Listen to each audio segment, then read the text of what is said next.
తమ దేశానికి ప్రమాదకరంగా భావించే వ్యక్తులను లక్ష్యం చేసుకోవడం ఇజ్రాయెల్కు కొత్తేం కాదు.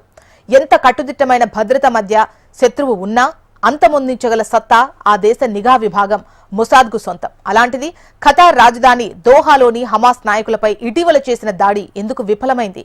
ఇజ్రాయెల్ లెక్క ఎక్కడ తప్పింది? హమాస్ నాయకులను వేటాడడంలో ముందుండే మొసాద్ దోహా ఆపరేషన్ను ఎందుకు తీవ్రంగా వ్యతిరేకించింది? ఎటువంటి చర్యలకు దారితీస్తోంది? ఖతార్ రాజధాని దోహాపై ఇటీవల ఇజ్రాయెల్ దాడి చేసింది. ఆ దాడిలో హమాస్ కీలక నేతలు తప్పించుకున్నారు. అయితే ఈ ఆపరేషన్ను ఇజ్రాయెల్ భద్రతా సంస్థలే తీవ్రంగా వ్యతిరేకించాయి. ముఖ్యంగా నిఘా సంస్థ మొసాద్ దాడికి అభ్యంతరం తెలిపింది. మొసాదే కాక ఐడిఎఫ్ చీఫ్ ఇయాల్ జామీర్, జాతీయ భద్రతా సలహాదారుడు జాకీ హనేగ్బీ కూడా దోహా ఆపరేషన్ వ్యతిరేకించారు. హమాస్తో జరుగుతున్న చర్చల్లో ఇజ్రాయెల్కు ప్రాతినిధ్యం వహిస్తోన్న నీట్ జాన్ లోన్ను కూడా చర్చలకు ఆహ్వానించలేదు. దీనికి ప్రధాన కారణం ఆపరేషన్ను ఆయన వ్యతిరేకిస్తారని ఉన్నత అధికారులు చెబుతున్నారు.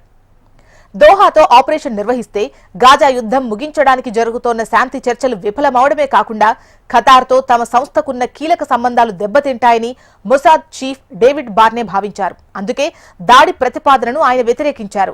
శాంతి చర్చలు జరుగుతున్నటువంటి టైంలో హమాస్ నేతలను చంపాలన్న నిర్ణయాన్ని కూడా ఆయన ప్రశ్నించారు. 3-4 ఏళ్లలో వాళ్లను ఎలా అయినా అంతమొందిస్తామని, వారిని హతమార్చడం ఎలాగో మొసాద్కు తెలుసని బార్నే అంటున్నారు.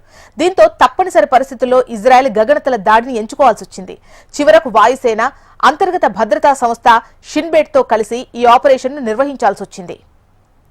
సౌదీ గగనతలంలోకి ప్రవేశించకుండా ఎర్ర సముద్రం నుంచే ఇజ్రాయెల్ యుద్ధ విమానాలు బాలిస్టిక్ క్షిపణిని ప్రయోగించింది.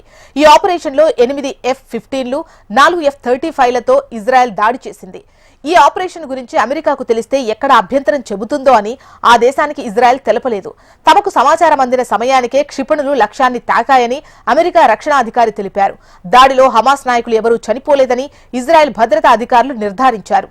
సాధారణ పౌరులకు ఏమైనా జరిగితే ఖతార్ తీవ్ర స్థాయిలో ఇజ్రాయెల్పై విరుచుకు పడుతుందన్న భయంతో దాడి తీవ్రత తగ్గడానికి కారణమని విశ్లేషకులు అంటున్నారు. ఈ దాడిలో ఒకరిద్దరు కీలక హమాస్ నాయకులు గాయపడ్డారని, అందులో అల్ హయా ఉన్నారని ఇజ్రాయెల్ అనుమానిస్తోంది.